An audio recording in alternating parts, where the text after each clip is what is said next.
Eh bien... Oh putain, je meurs dès le début de la vidéo. Bonjour à toutes et à tous, j'espère que vous allez bien. On se retrouve pour le 5e épisode sur notre let's play de Subnautica.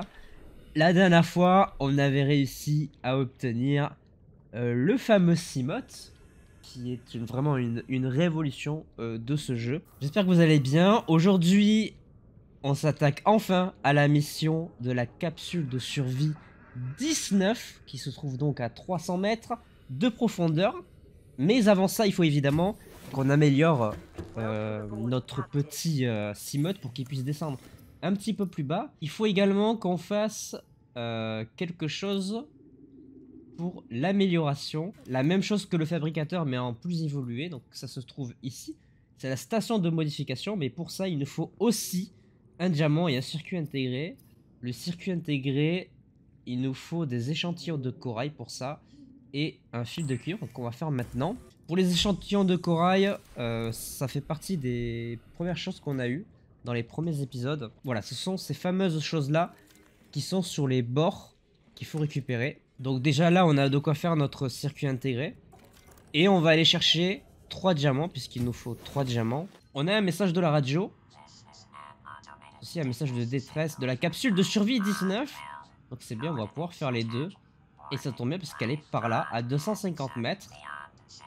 Au-delà d'une profondeur de plongée sans risque. Ouais, sans l'aide d'un sous-marin, ouais, voilà, c'est ça. Donc c'est bien qu'on ait le Cimote maintenant. Donc, on a ces deux données-là, mais d'abord, il faut qu'on trouve du diamant.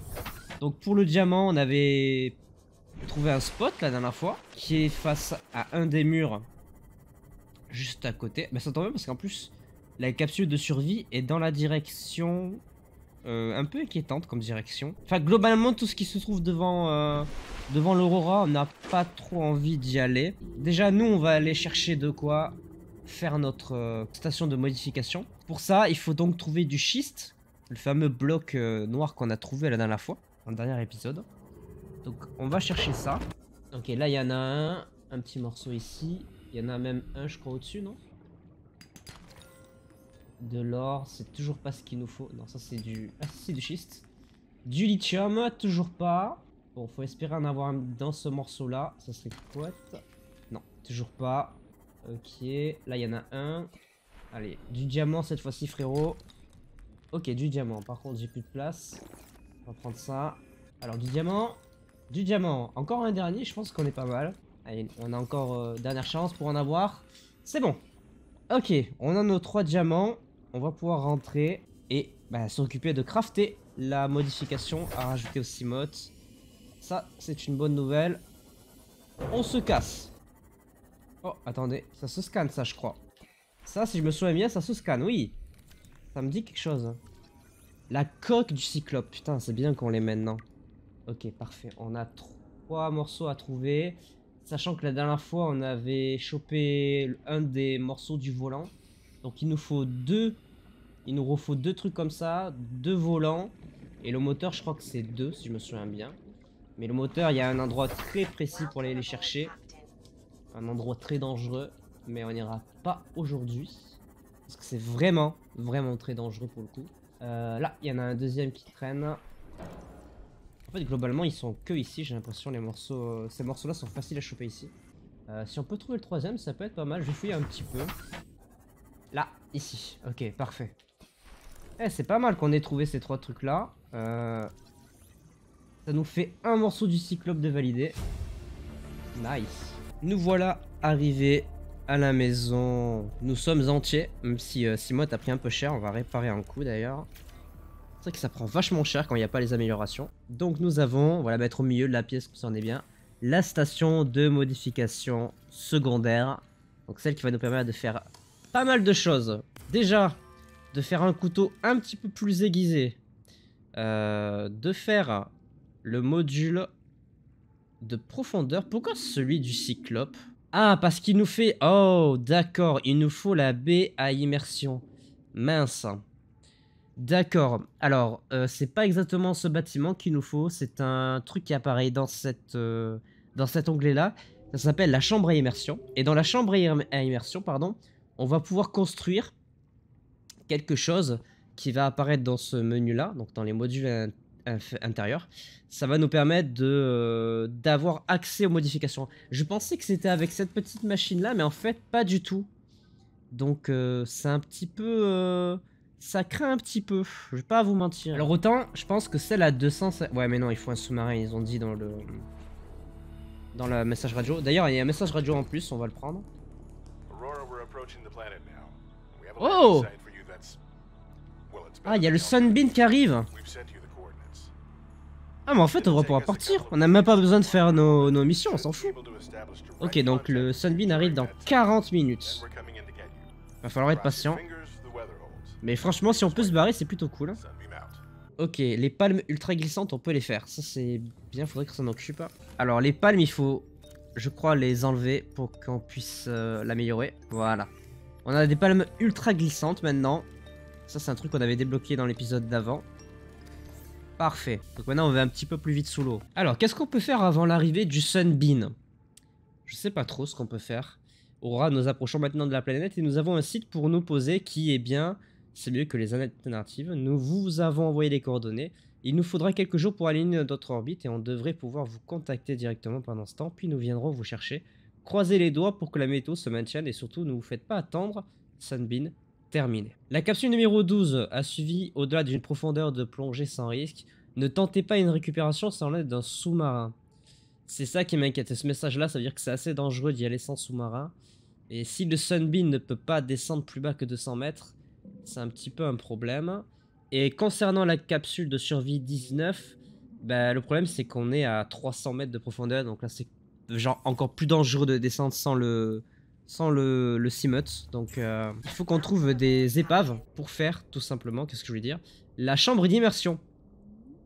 Donc pour ça, je propose qu'on parte quelque part par là. On va fouiller un petit peu cette zone et on va voir si on peut trouver des choses. Est-ce qu'on aurait un morceau d'épave quelque part? Je pense que oui.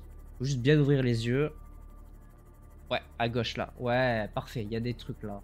Il n'y a pas l'air d'avoir grand chose, mais on va quand même regarder s'il n'y a pas la chambre à immersion. Pour le coup, c'est vraiment ce qui nous manque. Je l'avais complètement zappé. Salle de scanner, on s'en fout, on l'a déjà. En tout cas, ici, il n'y a pas grand chose à se mettre sous la dent. Donc, à mon avis, on peut oublier cette partie. Je sais même pas si c'était une épave. C'était considéré comme une épave, mais bon, c'est pas intéressant. Celle-là, je l'ai pas faite. On est peut-être passé devant et j'ai même pas fait attention. On va retourner en arrière. Et après, il faudra aller là-bas, au lieu d'atterrissage du Sunbeam, qui est à 1500 mètres. Donc, ça fait un petit peu de route. Alors, distributeur automatique. Bon, c'est pas intéressant, mais on prend quand même, hein, vu qu'on l'avait pas. Ah, là, il nous faut vraiment la chambre à immersion. Ça commence à être un sacré manque en fait. Ok, pas grand chose. Non, pas grand chose ici non plus. On va partir dans cette zone là. Ici. Let's go. Là. Ça. Ok, ça a l'air d'être un plus gros morceau déjà. Madame l'épave. Qu'avez-vous d'intéressant? Vous avez une porte qu'on peut ouvrir, c'est déjà pas mal. On a le Sunbeam qui arrive dans 30 minutes. Je pense qu'on va le faire dans cet épisode vu que malheureusement on n'avance pas aussi bien que j'aurais aimé. Un PDA. Manifeste d'équipage du Degasi, Paul Torgal. Ah, mais Degasi, c'est la deuxième fois qu'on entend parler de ce truc-là. Ah, j'avais oublié qu'il y avait des portes qu'on pouvait débloquer comme ça. Et du coup, on peut l'ouvrir maintenant. Nice! Ben, malheureusement, il n'y a pas grand-chose. Hein. On peut se barrer et passer à autre chose. On passe à la suite. On a cette épave-là qui n'a pas été faite, j'ai l'impression. Elle a l'air d'être juste ici. Effectivement. Et là, pareil, ça sent mauvais. À mon avis, il n'y a pas grand-chose. Ah, malheureusement, pour le coup, vraiment, on n'a pas de chance. Je sais pas où est-ce qu'on trouve ça. Je pense qu'on va rentrer à la base, je vais ranger. Et on va se retrouver au lieu d'atterrissage. On ira voir un petit peu ce qui se passe. Est-ce que... Déjà, où est-ce qu'ils vont nous récupérer? Et est-ce qu'ils vont nous récupérer, surtout? C'est la vraie question qu'on se pose. Donc, malheureusement, on n'a pas eu trop de chance. J'avais oublié qu'il fallait... la chambre d'immersion. Je sais pas comment on la récupère. Mais écoutez, si c'était trop facile aussi, on s'amuserait pas. One eternity later. Les gens. Donc, je vous propose quand même que, vu qu'on va dans cette direction, qu'on voit si on trouve pas des épaves sur le chemin. En y allant, justement. Évidemment, on se rapproche. Je sais pas trop où on va, mais on y va. Ah, là, il y a une zone qui a l'air assez grande. Ça a l'air assez profond, j'ai pas trop envie de descendre. Ça a l'air de remonter ici. Oh! Oh, attendez, attendez voir. On est carrément revenu à la surface. Il y a carrément une colline là en fait. Ah oui, il y a... Oh non. Ouais, ok. Vous vous souvenez au début de l'épisode quand je disais que si on entendait un fameux bruit, fallait faire demi-tour? Bon, ben c'est ce bruit-là que vous entendez actuellement. C'est tout simplement le bruit d'un léviathan. Et j'avoue qu'il n'y a absolument rien de rassurant dans ce bruit parce que s'il commence à nous chasser, on est mort. Il n'y a pas de débat. On est littéralement mort. Un petit morceau de grès. Ouais, il y a un léviathan et moi je sors normal. Vas-y, viens. Je vais pas le provoquer parce qu'il va vraiment me démonter ma race. Alors, là, il faut faire très attention parce que je me suis fait avoir la première fois que j'ai joué. On va garer le Cimote ici. Mais il faut qu'il soit légèrement... faut qu'il y ait un peu d'espace en dessous. Oh. On peut voir qu'il y a un bâtiment qui se découpe juste là. Assez étrange. Normalement, ici, on est plutôt safe. Voilà. Mais ça veut peut-être dire qu'il y a quelque chose à prendre. Oh là! Waouh! Oh, il m'a fait super peur. Vas-y, viens. Viens. Viens te battre. Viens. Tu veux quoi? J'ai un super couteau maintenant.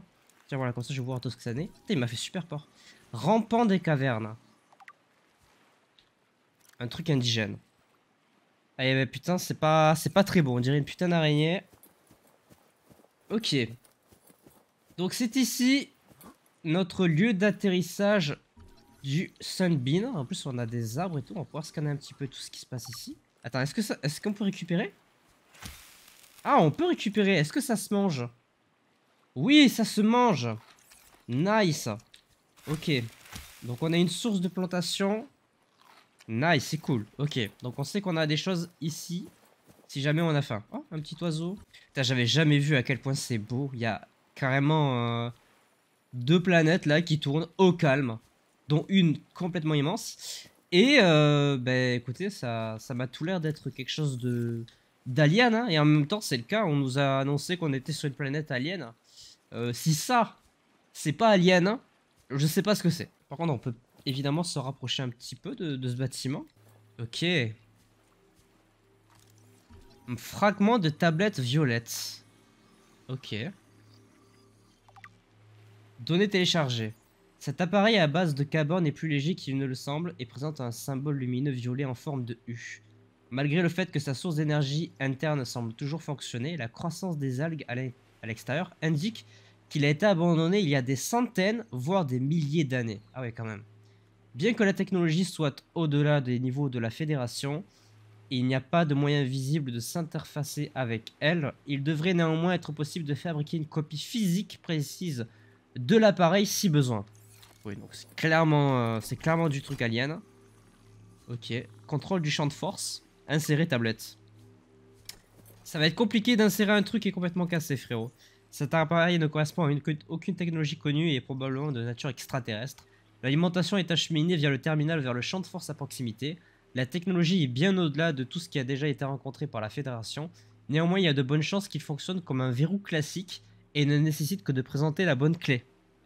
Ok, donc en gros, il faudrait présenter une tablette comme le U là. Donc une tablette violette. Notre Sunbeam arrive dans 13 minutes, on va pouvoir se barrer, donc on sait qu'il y a des aliens ici, si jamais on peut prévenir la Fédération et ne plus jamais remettre les pieds ici, ça serait... je pense que ça serait pas une mauvaise idée je sais pas, de leur dire, genre venez pas ici, il y a des aliens. Oh. Et ben la voilà, notre fameuse tablette alien. Ok, donc on en a bel et bien une. A noter qu'il y a un putain de léviathan qui tourne autour. Je trouve ça pas du tout rassurant, mais c'est pas grave. Bah du coup, vu qu'on a la tablette, j'ai envie de rentrer dedans. Est-ce qu'on rentrerait pas dedans? Bien sûr que si. Let's go. Je suis curieux. Hop là. Et boum. Ah, ça a l'air très solide en effet. Très très solide. Ça a l'air surtout très vert. Très très très vert. Hein. Il y a vraiment pas grand chose d'autre que du vert. Un petit terminal de données. Tentative de traduction. Ok. Données. Wow. Ok. découvert à l'intérieur d'une installation extraterrestre. Il n'a pas été possible d'en traduire des informations utiles, mais les analyses ont renvoyé des informations sur l'appareil lui-même. C'est probablement un ordinateur à l'état solide, bien qu'il n'existe aucun moyen clair de s'y interfacer. À l'approche, il a commencé à produire une onde radio à basse fréquence contenant des modèles de données complexes mais reconnaissables. Il est probable que les espèces extraterrestres qui ont conçu cette technologie soient équipées ou se sont génétiquement équipées d'organes sensoriels leur permettant d'entendre et comprendre l'information diffusée par l'appareil et pour pouvoir lui répondre. Le pouvoir de traitement mental nécessaire pour effectuer ce type de télépathie impliquerait que les concepteurs étaient considérablement plus développés psychologiquement que les humains communs. Analyse, recherche supplémentaire requise. Ok, donc on est clairement sur des aliens surpuissants mentalement. Donc à mon avis, si on en croise un, on est mort. C'est un accident à la salle de contrôle à l'étage inférieur. Putain, c'est bien de m'indiquer comme ça où est-ce qu'il faut aller. Salut toi. Un cube ionique. Ça a l'air très stylé. Bonjour. Oh. Un deuxième cube ionique. Donc on a encore un petit peu de place, ça va. Bonjour. Alors. Plan de la plateforme armée. Cet ensemble de données semble être une sorte de schéma multidimensionnel. En cartographiant le modèle à un espace tridimensionnel, il est possible de recueillir une compréhension de base du fonctionnement interne de ce centre. Le matériau de construction inconnu de l'installation est identifié comme un amalgame métallique ultra dur et non réactif, synthétisé à partir de matériaux se trouvant hors de cette planète. Il n'y a aucune indication nous permettant de déterminer s'il peut être endommagé ou détruit grâce aux moyens dont nous disposons. Alimentation. Le schéma indique que l'installation devrait être alimentée par une centrale électrique indépendante et autonome, située ailleurs sur la planète. Super. L'emplacement n'est pas répertorié, mais il existe des preuves que les concepteurs ont l'intention d'exploiter l'énergie thermique naturelle de la planète. Ah oui, donc les mecs sont... Ouais, ok, ils ont des missions bien précises. Disposition structurelle. Le centre se compose de la section d'ingénierie supérieure où ce schéma a été trouvé, et de la salle de contrôle, laquelle est accessible via un puits d'ascenseur actuellement scellé ou une baie d'amarrage séparée. Contrôle. La salle de contrôle dans la section inférieure abrite la seule manière connue d'interagir avec l'installation, mais le schéma ne détaille pas la procédure de fonctionnement ni les mesures de sécurité installées. Non mais ça va, plus high-tech tu meurs. Wow. Oh ça daronne. Oh. Putain, ça faisait longtemps que j'avais pas vu ça. Ça m'a un petit peu surpris, c'est vrai que c'est un putain d'ascenseur comme ça, c'est trop stylé. Ok. Ok, donc ça c'est clairement une baie d'amarrage, il n'y a aucun doute. On est au fameux niveau inférieur. Qu'est-ce que c'est que ça? Fusil extraterrestre. Bah oui, évidemment. Oui, donc c'est un fusil quoi. Ouais. C'est clairement juste un fusil pour zigouiller des gens, très clairement. Ça, c'est une arche alien. Ok. Comment ça fonctionne? Plusieurs théories sur sa fonction. Rôle cérémoniel ou religieux, usage industriel, réseau de transport avancé. Wow, je pense qu'on a une petite idée de ce que c'est. Un bon gros TP Sadaron. Voilà à quoi ça sert. Oh, il y a une autre tablette là. Hop là. Ça c'est cool. Le Sunbeam arrive dans 7 minutes, mesdames et messieurs. 7. On a le temps de visiter un peu. Appareil extraterrestre. Ok. Il y a pas mal de choses à scanner quand même. Hein. En même temps, on arrive dans un truc où on connaît rien. C'est tout nouveau. Je pense que du coup, la tablette qu'on a va déverrouiller cette partie-là, évidemment. Nice. Ah, la salle de contrôle, c'est juste derrière. Nice. Bonjour. Je viens en paix. C'est faux. S'il y en a un... S'il y a un bouc qui sort de quelque part, je le démonte. Ok, donc ça doit être la salle de contrôle. Cœur énergétique. Ok. Cet appareil abrite de l'énergie équivalente à une détonation nucléaire de 100 MT. Oh la violence du bordel. Qui peut être acheminée à travers l'installation et dirigée vers les vaisseaux directement au-dessus. Ou utiliser la gravité pour contourner la planète et atteindre ceux situés n'importe où en orbite. L'alimentation est acheminée via le terminal attaché, ce qui permet de désactiver le dispositif si nécessaire. Il fonctionne actuellement sans paramètres, ce qui suggère qu'il ciblera tout vaisseau à portée. Bah évidemment qu'on va pas sortir de cette planète en vie si ce truc commence à s'activer et à dézinguer tout ce qui croise. Alors je sais pas si j'aurais dû faire ça par contre. Hein. Aïe! Ça fait mal. Ah, c'est rouge. C'est pas bon.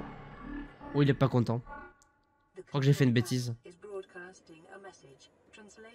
Ouais, qu'est-ce qu'elle affiche la traduction? Les personnes infectées ne peuvent pas désactiver l'arme. Cette planète a été mise en quarantaine. Ok. D'accord, donc ce bâtiment est une arme. Je suis infecté, je ne peux pas désactiver mon arme. Et apparemment, ce truc-là va exploser le moindre truc qui apparaît dans l'atmosphère. Donc ça craint un petit peu. Emplacement d'installation. Oh. Laboratoire de recherche sur les maladies. 800 mètres. Ah ouais. Caverne contenant de nombreux fossiles au sud-ouest de la plateforme armée. Étude de spécimens vivants. Oh, synthétiser un antidote pour la bactérie hautement contagieuse dénommée Cara. Centrale thermique. 1200 mètres de profondeur. À l'intérieur d'une formation de roches naturelles dans une zone de forte activité volcanique. Générer de l'énergie pour toutes les autres installations. Eh ben putain. Il y a des sanctuaires, données corrompues. Laboratoire secondaire, données corrompues. Installation principale d'isolation, données corrompues. En cas d'épidémie, les procédures de quarantaine seront automatiquement mises en application à effet immédiat. La plateforme armée attaquera automatiquement tous les appareils entrant et sortant pour empêcher la contamination d'autres planètes. Ah oui, donc le moindre truc qui sort ou vous voyez rentrer, il explose. Bah c'est pour ça qu'on s'est craché finalement. Je pense que c'est pour ça que l'Aurora s'est fait dézinguer. C'est à cause de ce truc-là. Donc ce bâtiment est une arme. Donc le Sunbeam... Bah, le Sunbeam, je pense qu'on peut l'oublier. Hein. Moi, je pense qu'il va nous dézinguer la tronche. Et c'est pas je pense. C'est que je connais le jeu. Donc oui, le vaisseau va exploser. Ce fameux ascenseur. Ça, c'est épique. La montée, elle est vachement épique. Wouhou! C'est trop stylé. C'est beaucoup trop stylé. Bien, nous voici de retour dehors. On va aller se mettre en position pour attendre notre vaisseau qui est censé nous ramener chez nous. Mais en vue de ce qu'on a lu vis-à-vis de ce bâtiment, j'ai bien peur que notre vaisseau ne fasse pas long feu. Mais écoutez, on va avoir ça dans 2 minutes. Je vous le dis au préalable, si cet épisode vous a plu, bah, je vous invite à laisser un petit pouce bleu, à vous abonner, à activer la cloche pour ne pas manquer les prochaines vidéos. Nous allons nous quitter sur évidemment cette petite cinématique. Et on se retrouvera le prochain épisode pour, cette fois-ci je l'espère, déjà trouver la chambre d'immersion pour qu'on puisse améliorer le Cimote. Et commencer à aller regarder un petit peu nos 2 missions, celle-ci d'un côté et celle-là de l'autre. Des missions qui sont trop profondes pour nous pour le moment. Donc maintenant, place au spectacle. Allez, 30 secondes. On l'entend, on entend notre vaisseau arriver. Alors non, c'est pas le vaisseau, c'est plutôt cet énorme... Ok, c'est un putain de flingue. D'accord. Ben je crois que... Allez, on dit tous au revoir au vaisseau. Ça fait flipper quand même. Quand t'as ça qui s'active à côté de toi, t'as mode... Ok, je suis pas bien. Oui, oui, on est là. Je suis ici. Je suis là. Où êtes-vous, mes copains? Oh, ils sont là. Le vaisseau est là. Venez me chercher, je suis ici.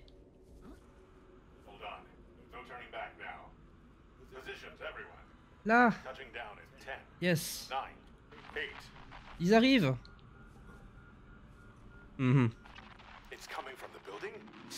Oui. Ça dégage.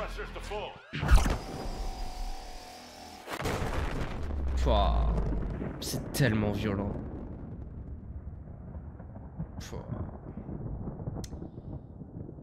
Oh bah... Notre espoir rendu en poussière qui se crache dans l'océan. Bon bah voilà. Hein. Gros sauvetage en effet. Et du coup, l'arme est complètement prête à zigouiller tout ce qui arrivera par la suite. Elle va se remettre en position. C'est très très stylé. Bon, et ben gros sauvetage. Allez, on retourne au boulot.